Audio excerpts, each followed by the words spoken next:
Sir परसों दिवाली है, तो दिवाली हमारे बहुजन समाज को मनानी चाहिए, इस बारे में कुछ कहना चाहेंगे? बड़ा ही आपने ट्रिकी क्वेश्चन कर दिया, पर इसके बारे में मैं अपनी बेबाक राय ज़रूर रखूँगा।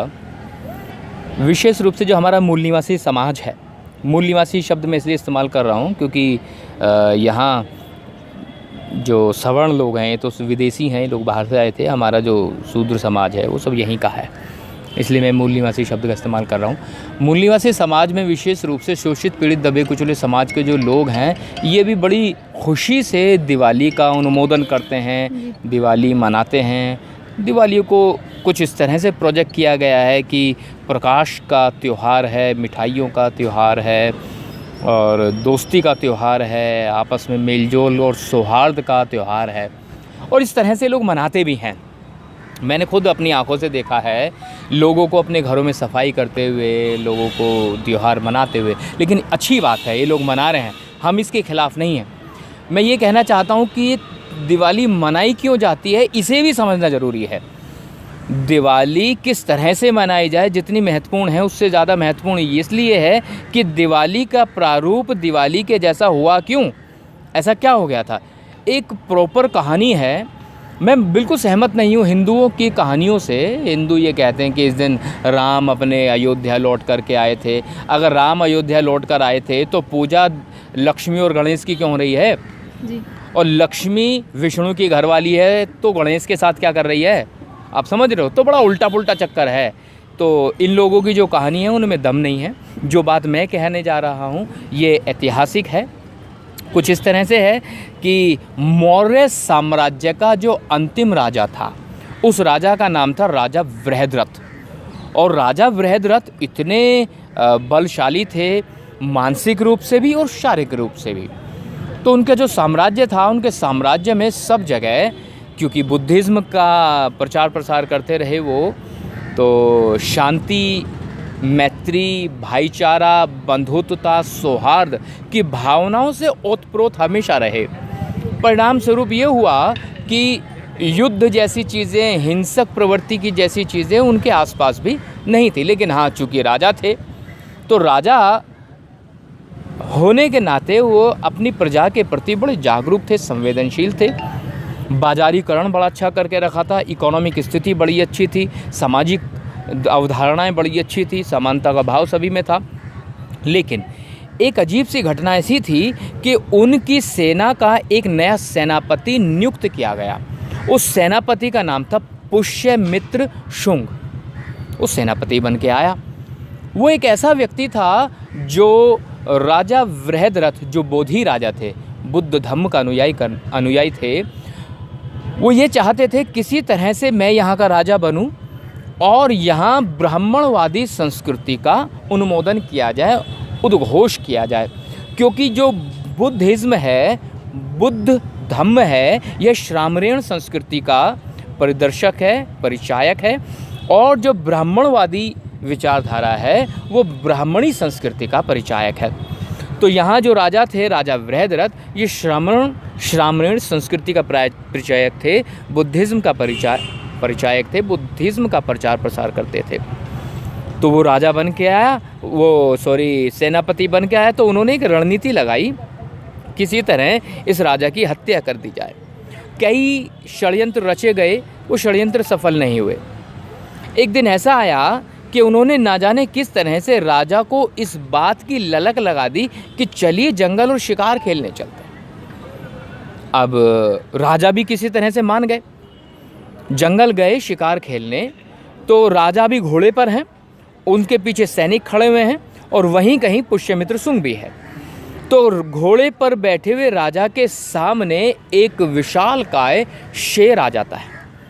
तो राजा ने अपने धनुष पर जैसे ही तीर चढ़ाया और निशाना लगाया तो पुष्यमित्र शुंग ने कहा, ये क्या कर रहे हैं राजन? एक शेर दूसरे शेर का शिकार हथियार से करेगा, दूसरा शेर निहत्था है और आप हथियार के साथ उसका शिकार करने आए हैं, ये बात मुझे उचित प्रतीत नहीं होती। लिहाजा राजा बृहद्रथ उनकी बातों में आ गए और हथियार छोड़ करके घोड़े से उतरे और शेर से अपने ही हाथों से युद्ध करना शुरू कर दिया। राजा वृहद्रथ इतने ताकतवर राजा हुए कि उन्होंने शेर के पिछले पैरों को पकड़कर एक पैर रख के दूसरे पैर को हाथ से पकड़ के इस तरह से उखाड़ा कि शेर के पैरों के 2 हिस्से हो गए पीछे की तरफ से, और शेर जो है तड़पता हुआ मर गया। यहाँ पुष्यमित्र शुंग को लगा यार ये तो बड़ा ताकतवर आदमी है, इसकी जो हमारा षड्यंत्र था वो अभी फ्लॉप हो रहा है। तो हुआ क्या, अभी राजा वृहद्रथ का जो चेहरा था वो शेर की तरफ था और पीछे से पुष्यमित्र शुंग आया नंगी तलवार लेके, और जो सैनिक थे उसके मिले हुए थे। तो पीछे से राजा के दोनों हाथ यहाँ से काटे गए, और फिर जैसे ही हाथ काटे गए तो उसके पीछे कमर पर ऐसे लात मारी और फिर वो ज़मीन पर गिरे और उनको यहाँ जांघों से काट दिया गया। और ऐसी ही अवस्था में बिना हाथ और बिना पैर के जंगल में जंगली जानवरों के सामने उसे छोड़ दिया गया, और जंगली जानवरों ने उन्हें मार के खाया या कीड़ों ने खाया, कैसे हुआ अंततः वो उनकी मृत्यु वहाँ हुई। उन्हें मार कर के जैसे ही पुष्यमित्र शुंग वापस गया और वहाँ जा कर के उसने लोगों को ये चर्चा दी कि आज से पुष्यमित्र शुंग राजा होगा, वहाँ से शुंग वंश की स्थापना हुई।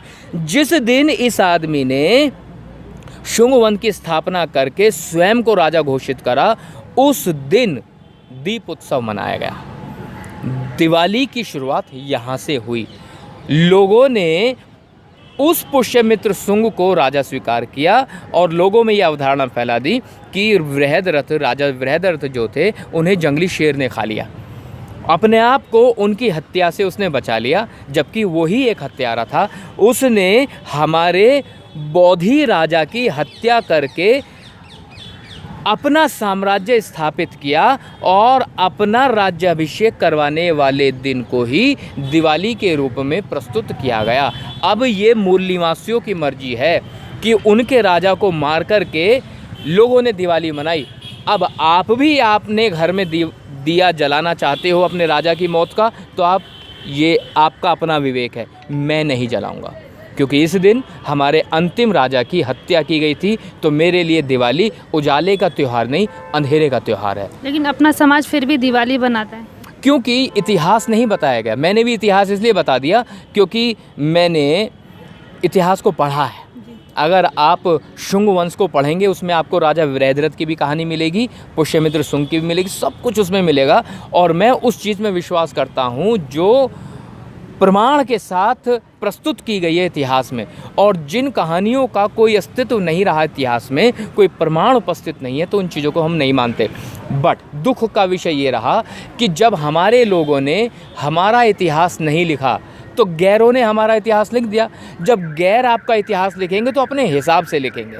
तो परिणाम ये हुआ कि उन्होंने अपने हिसाब से इतिहास लिखा और हम लोगों ने इतिहास को स्वीकार कर लिया। लेकिन कोई बात नहीं, हज़ारों साल गुजर जाने के पश्चात भी इतिहास आज भी चीख चीख के पुकार रहा है कि किसी तरह से सच्चाई लोगों तक जानी चाहिए। मेरे जैसे और भी लोग आएंगे जो लिखेंगे भी और आपके चैनलों के माध्यम से बोलेंगे भी, बताएंगे समाज को। आज जागरूक नहीं होगा तो कल होगा, कल नहीं होगा तो परसों होगा, लेकिन लोग जागरूक जरूर होंगे, ऐसा मेरा विश्वास है। लेकिन सर, दिवाली की आपने बात बताई, दिवाली से पहले एक धनतेरस आता है, इसका क्या मोटिव है? अच्छा, धनतेरस, आपने बड़ा अच्छा सवाल कर लिया। धनतेरस से थोड़ा गहराई में जाओ, इसका मतलब शाब्दिक अर्थ समझो। मतलब लोग बर्तन खरीदते हैं, झाड़ू खरीदते हैं धनतेरस वाले दिन, इसका मतलब बताइए कि ये क्यों खरीदते हैं और अपने समाज सबसे ज़्यादा खरीदता है? हाँ, असल में जो दिवाली एक त्यौहार है, ये एक सांस्कृतिक और धार्मिक त्यौहार नहीं है। मेरी नज़र में एक व्यापारिक त्यौहार है। धार्मिक त्यौहार ना होने की बजाय व्यापारिक त्यौहार मैं इसलिए कह रहा हूँ, इसका नाम समझो, धन तेरस, मेरस नहीं, धन तेरस, धन तेरा हो जाएगा। तो किसी भी सूरत में भले ही झाड़ू खरीदनी हो, व्यापारी के घर में पैसा जाना चाहिए। तो जितने भी हम लोग थे, क्योंकि हम तो मार्केट है ना बहुत बड़ी, शगुन होता है कुछ खरीदना। हाँ, हम लोगों को जो मार्केट है ना ये, तो हम लोगों के दिमाग में ऐसा बैठाया गया कि अगर आपने कुछ खरीदा तो होगा क्या, दिवाली के दिन तुम्हारे घर में लक्ष्मी आएगी, लक्ष्मी आएगी। अच्छा, मैं बड़ा कंफ्यूज हो जाता हूँ, लक्ष्मी कैसे आ जाएगी? क्योंकि दिवाली है उजाले का त्यौहार और लक्ष्मी का जो वाहन है वो है उल्लू, और उल्लू को उजाले में दिखता ही नहीं, तो लक्ष्मी आएगी कैसे? ज़्यादातर दिवाली में लोग अपनी तिजोरी खोल देते हैं कि लक्ष्मी प्रवेश करेगी। हाँ, ये जो तिजोरियाँ खोली जाती हैं वो इसलिए खोली जाती हैं ताकि लक्ष्मी नहीं, लक्ष्मी चंद आ जाए और वो उन तिजोरियों में जो रखा हुआ जो धन है उसका इस्तेमाल लोग लक्ष्मी चंद कर सकें। तो ये एक केवल अवधारणा, ऐसा बिलीफ सिस्टम बना के रखा ताकि लोग पैसा खर्च करें और एक निर्धारित वर्ग जिसे वैश्य वर्ग कहते हैं, बनिया नाम से बनिए, बिगड़िए मत, बनिए, है ना, वो बनेंगे, धन हमारा लेकिन हो जाएगा तेरस, यानी कि उनका धन हो जाएगा। तो वो बनिए बनते चले जा रहे हैं और यही तो परिणाम रहा कि बड़ी बड़ी कंपनियां आज ये बनियों के हाथ में है, बड़ी बड़ी दुकानें बनियों के हाथ में है। आप दिल्ली के बड़े बड़े बाज़ारों में चले जाएं, गाज़ियाबाद के बाज़ारों में चले जाएं, चंडीगढ़ चले जाएं, गुड़गांव चले जाएं, बॉम्बे चले जाएं, कोलकाता चले जाएं, आपको पता चलेगा कि 80% मार्केट पे आज भी कब्ज़ा बनियों का है जी। वो इसलिए है क्योंकि धन तेरस, वो तो एक दिन बना दिया शगुन, ये कह दिया कि अगर नहीं खरीदोगे तो अवशगुन हो जाएगा, ताकि भले ही छोटी मात्रा में क्यों ना हो ताकि पैसा वहाँ जाए जी। उनकी जेबें भरनी चाहिए। आपने धनतेरस और दिवाली के बारे में तो बता दिया, लेकिन ये गोवर्धन के बारे में क्या कहना चाहेंगे? हाँ, मैं गोवर्धन के बारे में ज़रूर कहना चाहूँगा। असल में गोवर्धन जो है ये किसानों का त्यौहार है जी। ये त्यौहार है उन गरीबों का जो अपने परिवारों में, गाँवों में रहते हुए अपने परिवार का भरण पोषण, पालन पोषण करते हैं पशुधन के माध्यम से। पशुधन हो सकता था गाय, भैंस, बकरी, जिनसे वो दूध प्राप्त करते थे और अपने परिवारों का भरण पोषण करते थे, दूध बेच करके पालन करते थे या खुद दूध का कंजम्पशन करते थे। अच्छा, केवल दूध ही काम नहीं आता था, उनके द्वारा जो गोबर आता है वो गोबर भी एक तरह का ईंधन होता है जिसके कई स्वरूप जो है बनाए गए। हम इतिहास में झांक कर देखें तो हमें पता चलेगा कि लोगों के घरों में जो चूल्हे होते थे, जो सूखा हुआ गोबर है उसके केक्स बनाए जाते थे जी। है ना। वो जो केक्स है वो प्रॉपरली इस्तेमाल किए जाते थे रोटी बनाने के लिए, सब्जी बनाने के लिए। तो गोबर भी दूध की तरह एक धन के रूप में किसान भाइयों के यहाँ होता था। लेकिन ज़्यादातर मैंने देखा है गोवर्धन वाले दिन वो एक मूर्ति सी बनाते हैं गोबर की, और उसमें एक गाय बनाते हैं, एक बकरी बनाते हैं, खेत बनाते हैं, आदमी बनाता है, पूरा नक्शा बनाते हैं और उसकी पूजा करते हैं। हाँ, वो ये पूजा कर रहे हैं। इसके पक्ष में मैं हूँ, इसलिए मैं थोड़ा सकारात्मक जवाब दे रहा हूँ। इसका पूजा इसलिए की जा रही है कि जो गाय है, वो जो भैंस है, उसकी वजह से आपको कुछ प्राप्ति हो रही है। तो जो देता है वो हमेशा देवता होता है। इसका मतलब आप समझ रहे, माँ बाप ने हमें जन्म दिया तो एक्चुअली देवता माँ बाप है। जो देता है, देने वाले को ही देवता कहते हैं। उसकी पूजा अर्चना करने का जो ढंग है वो हिंदूवादी हो गया है। अन्यथा अगर हम श्रामणीय संस्कृति में जाएं, श्रावण संस्कृति में जाएं, तो बुद्धिज़्म में ये जो पाखंडवाद है उसके लिए जगह नहीं है। पर हाँ, वंदन जरूर करते हैं। जैसे भिक्षु आ जाते हैं तो भिक्षु को हम वंदन करते हैं, भिक्षु को याचना की जाती है। तो उसी तरह से गाय का, भैंस का, गोबर का ये केवल एक वंदन था, उनके प्रति सम्मान मात्र है, लेकिन उसका मनुवादीकरण कर दिया गया।